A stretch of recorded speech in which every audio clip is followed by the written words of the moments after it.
हर हर महादेव। ओम नमः शिवाय। शक्ति, ध्यान, साधना और परख। ध्यान तो प्रायः सभी करते और कोई ध्यान को परखने के लिए कहते हैं कि आज्ञा चक्र पर प्रकाश दिखे, ध्वनि अर्थात नाद सुनाई दे, या अंदरूनी किसी भी प्रक्रिया को ध्यान सिद्ध होने का रूप बताते। पर असल में ध्यान के क्षेत्र में ये तो ऊर्जा का बिखराव के सिमटने से सभी का अनुभव उसके शारीरिक और मानसिक ढांचा के आधार पर अलग अलग होता है।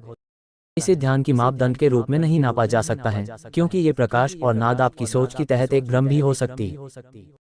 एक संक्षेप अंतरिक उपकरण ध्यान साधना को नापने की। एक, जब इंसान की वाणी नियंत्रण में आने लगे, मौन रहना अच्छा लगने लगे, तब समझें कि आप सही दिशा में जा रहे हैं। दो, जब एकांत और शांति अच्छा लगने लगे, शरीर और मन से भारीपन समाप्त होने लगे, तब आपका ध्यान सिद्ध की ओर अग्रसर हो रही होती है। तीन, ध्यान के दौरान अल्पाहार अर्थात प्रत्याहार की बहुत महत्व होती है। जब कम से कम आहार लेने के बावजूद आपका पेट पे नियंत्रण होने लगे और शरीर पर और वजन पे इसका कोई नकारात्मक प्रभाव न पड़े, ये भी ध्यान सिद्ध होने की एक लक्षण कहलाती है। चार, जब आपके अहंकार, क्रोध, वासना में कमी आने लगे और हृदय में करुणा, दया, प्रेम का उदय होने लगे, तब समझ जाना आप बहुत नजदीक हो मंजिल के। पाँच, जब आपकी सांसों की गति में परिवर्तन आने लगे, सांसें पहले के मुताबिक छोटी और कम होने लगे, तब ये बहुत ही महत्वपूर्ण उपाधि मानी जाती ध्यान योग की।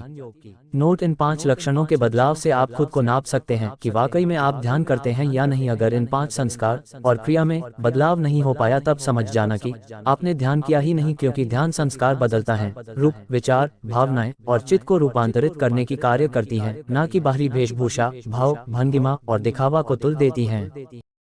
जय जय श्री महाकाल।